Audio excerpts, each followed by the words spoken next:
ഇന്നൊരു ഗ്യാദറിംഗ് ഉണ്ട്.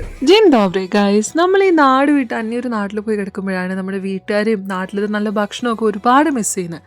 അതുപോലെ തന്നെ മിസ് ചെയ്യുന്ന വേറൊരു കാര്യമാണ് ഈ സോഷ്യൽ ഗ്യാദറിംഗ്, ഗെറ്റ് ടുഗെദേഴ്സ്, വീട്ടുകാരോടൊക്കെ ഒത്തുകൂടിയിരുന്നുള്ള ഭക്ഷണം കഴിപ്പ്, ഇത് കഴിഞ്ഞിട്ടുള്ള ഗോസിപ്പടി, അങ്ങനെ കുറേ കാര്യങ്ങൾ നമ്മൾ മിസ് ചെയ്യും. നമ്മൾ അതൊക്കെ ആലോചിച്ചിങ്ങനെ ഡെസ്പ് അടിച്ചിരിക്കുന്ന സമയത്ത് നമ്മുടെ ഫാമിലി പോലത്തെ ഇവിടെയുള്ള ഫ്രണ്ട്സ് വീട്ടിലൊക്കെ വന്ന് ഒത്തുകൂടി ഫുഡൊക്കെ കഴിക്കുന്ന അതൊരു വേറെ വൈബ് തന്നെയാണ്. ആൻഡ് ദിസ് ടൈം നമ്മുടെ വീട്ടിൽ വീക്കെൻഡ് ആയിട്ട് വന്നിട്ടുണ്ടായിരുന്ന രായനും ഫാമിലിയാണ്. ഇപ്രാവശ്യം എന്റെ വന്നിട്ടുള്ള ഈ ഗസ്റ്റിന് ഞാൻ ആദ്യം ട്രൈ ചെയ്യിപ്പിച്ചിട്ടുണ്ടായിരുന്ന നല്ല ഗോൾഗപ്പാസ് ആയിരുന്നു. അതിന്റെ കൂടെ നമ്മുടെ കപ്പലിന്റെ മിഠായി, മുറുക്ക്, ഒരു complete north Indian south Indian mix snacks ആയിരുന്നു അവർ ട്രൈ ചെയ്തത്. പിന്നെ നമ്മുടെ മെയിൻ കോഴ്സിനെ കുറിച്ച് പറയണ്ടല്ലോ, ആസ് യൂഷ്വൽ ഇതൊക്കെയായിരുന്നു നമ്മുടെ മെയിൻ കോഴ്സ്. ആൻഡ് ഈ കാണുന്ന ഒരു പേർഷ്യൻ ഡിഷ് മറിയം ഞങ്ങൾക്കായിട്ട് കൊണ്ടുവന്നായിരുന്നു. ആൻഡ് അതിന്റെ പേരാണ് ആഷ് ഇരസ്. ഒരു kind of one pot noodle soup. അതിൻ്റെ അകത്ത് നമ്മൾക്ക് കിഡ്നി ബീൻസ് അങ്ങനെ മിക്സ് ഓഫ് കുറേ സാധനങ്ങളായിരുന്നു. But it was really good. മറിയം പറഞ്ഞതുപോലെ നമ്മുടെ ഒരു ഇന്ത്യൻ ടേസ്റ്റിന് കുറച്ച് ചില്ലിയൊക്കെ ആഡ് ചെയ്താൽ നമുക്ക് എരിവ് ഫീൽ ചെയ്യും. അതർവൈസ് ഭയങ്കര സൂതിങ് ടേസ്റ്റ് ആയിരുന്നു.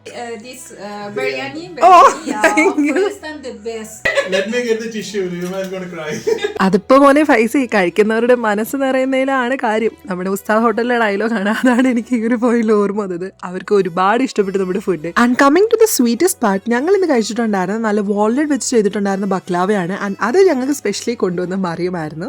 This was the best baklavas I ever had. പിന്നെ വീണ്ടും ഞങ്ങൾ ഇരുന്ന് അൺലിമിറ്റഡ് ഗോസിപ്പിംഗ് ചെയ്തുകൊണ്ടിരിക്കും. ഞങ്ങളുടെ ഇന്നത്തെ ഗ്യാദറിംഗിലെ ഏറ്റവും ബെസ്റ്റ് പാർട്ടായിരുന്നു എന്റെ ബിരിയാണി പുള്ളിക്കാരി പാക്ക് ചെയ്ത് കൊണ്ടുപോയത്. ആൻഡ് ലൈക്ക് ദാറ്റ് ഞങ്ങളുടെ വേറൊരു വീക്കെൻഡ് ഇവിടെ തീർന്നു.